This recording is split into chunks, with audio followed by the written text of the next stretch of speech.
अस्सलाम वालेकुम, ciao a tutti। आज के वीडियो में हम आपको चंद ऐसे दिलचस्प इटालियन अल्फाज दिखाएंगे जो उर्दू से बहुत मिलते जुलते हैं। ये वीडियो ना सिर्फ आपको हैरान करेगी बल्कि इटालियन ज़बान सीखना भी आसान बनाएगी। तो चलिए वीडियो को शुरू करते हैं। Il primo è mango, mango, यानी आम। मैंगो को इटालियन में मांगो कहा जाता है। लफ्ज़ में थोड़ा सा फ़र्क है लेकिन इसका मीनिंग एक ही है।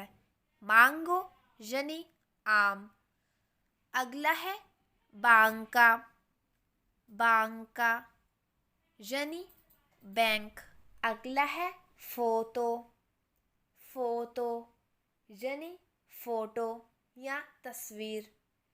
इसका सेम प्रोनाउंसिएशन है जैसे आप उर्दू में बोलते हो, इसी तरह इटालियन में भी है, फ़ोटो। अगला है टेलीविज़ियोने, टेलीविज़ियोने यानी टेलीविज़न। ये भी काफ़ी मिलता जुलता है। अगला है स्टाzione, स्टाzione यानी स्टेशन।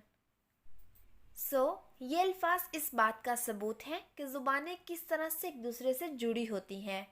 इटालियन और उर्दू के दरमियान कई ऐसे अल्फाज हैं जो आप पहले ही जानते हैं और ये आपको इटालियन सीखने में बहुत मददगार साबित होंगे। इन अल्फाज का मुतालिया आपको ज़्यादा कॉन्फिडेंस दे सकता है और आपको ये एहसास दिलाता है कि इटालियन सीखना आपके लिए इतना मुश्किल नहीं है। चलिए अब अगले अल्फाज की तरफ बढ़ते हैं। पिज़्ज़ा, पिज़्ज़ा इसका मतलब है पिज़्ज़ा। पिज़्ज़ा को इटालियन में पिज़्ज़ा कहते हैं और ये दुनिया भर में बहुत मशहूर है। अगला है टेलीफोनो, टेलीफोनो यानी टेलीफोन और ये दोनों तकरीबन एक ही जैसे हैं। टेलीफोनो यानी टेलीफोन।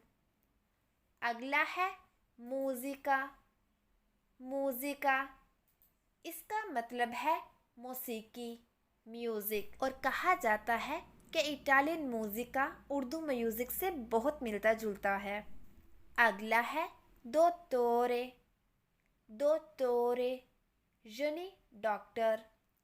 डॉक्टर को इटालियन में दोत्तोरे कहा जाता है। अगला है यूनिवर्सिटा, यूनिवर्सिटा यानी यूनिवर्सिटी। यूनिवर्सिटी को इटालियन में यूनिवर्सिटा कहा जाता है और ये तकरीबन सिमिलर ही हैं। और ये अल्फाज आपको इटालियन ज़बान और कल्चर के बहुत करीब लाता है। जब आप ये जान लेंगे कि आप पहले ही कितने अल्फाज जानते हैं तो आपको ये ज़बान सीखना ज़्यादा आसान और दिलचस्प लगेगा। चलिए अपने मज़ीद अल्फाज की तरफ बढ़ते हैं। ओटेल, ओटेल यानी होटल। एच इसका साइलेंट है इसलिए इसे ओटेल पढ़ा जाता है। अगला है स्टोरिया, स्टोरिया यानी कहानी या तारीख। द नेक्स्ट वन इज़ आउतो, आउतो इसका मतलब है गाड़ी लेकिन बहुत सारे लोग इसे आउटो भी कहते हैं तो इसलिए ये थोड़ा सिमिलर रहा। अगला है नूमेरो, नूमेरो यानी number. The next one is idea, idea यानी आइडिया। आइडिया को इटालियन में idea कहा जाता है और ये बहुत ही सिमिलर है। अब जबकि आप इन अल्फाज को जानते हैं आप इन्हें अपनी रोज़मर्रा की गुफ्तगू में शामिल कर सकते हैं और इटालियन सीखने के सफ़र को मज़ीद दिलचस्प बना सकते हैं। चलिए अपने अगले अल्फाज की तरफ बढ़ते हैं। राडियो, राडियो यानी रेडियो। रेडियो को इटालियन में राडियो कहा जाता है और ये काफ़ी हद तक एक दूसरे से मिलते जुलते हैं। And the next one is cinema, cinema यानी सिनेमा। इसे इंग्लिश की तरह ही लिखा जाता है लेकिन सी को इटालियन में ची कहते हैं इसलिए इसकी प्रोनाउंसिएशन होगी सिनेमा और इसका मतलब एक ही है यानी सिनेमा।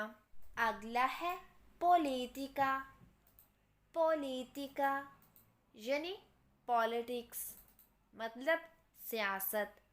ये लफ्ज़ इंग्लिश के लफ्ज़ से बहुत मिलता जुलता है, बट आपको इजी करने के लिए मैंने इसे भी ऐड कर लिया।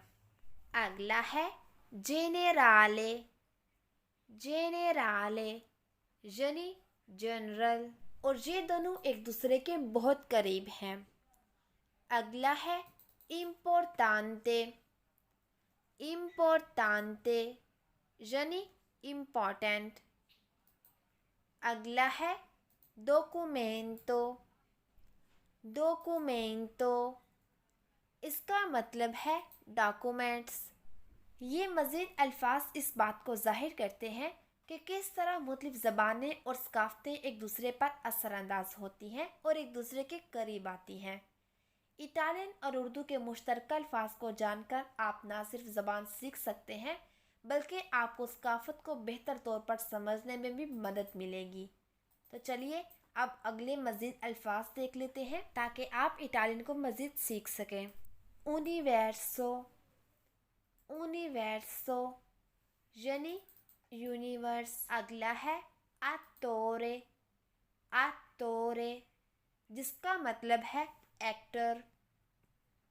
अगला है प्रॉब्लेमा। प्रॉब्लेमा यानी प्रॉब्लम। अगला है फैमिलिया। फैमिलिया यानी फैमिली, और ये लफ्ज़ काफ़ी एक दूसरे से मिलते जुलते हैं। अगला है कुल्तूरा। कुल्तूरा यानी कल्चर। अगला है बियोलॉजिया। बियोलॉजिया इसका मतलब है बायोलॉजी।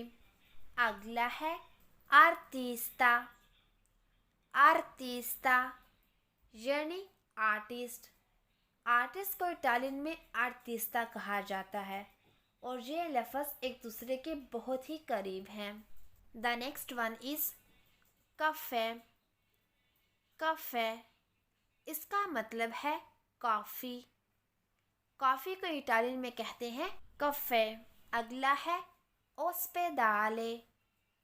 ओस्पेदाले यानी हॉस्पिटल। ये भी काफ़ी एक दूसरे से मिलते जुलते हैं। आप कुछ और ऐसे अल्फाज देख लेते हैं जो बहुत ही आसान हैं। मसलन मेडिको। मेडिको इसका मतलब है डॉक्टर। अगला है बिब्लियोतेका। बिब्लियोतेका यानी लाइब्रेरी। बिब्लियोतेका को उर्दू में कहते हैं लाइब्रेरी। अगला है तावोला। तावोला यानी टेबल।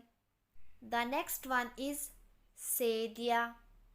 सेडिया इसका मतलब है कुर्सी। कुर्सी को इटालियन में सेडिया कहा जाता है। अगला है कुशीनो।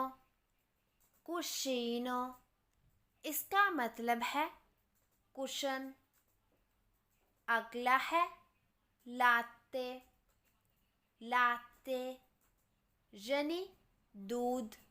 The next one is फारफाला।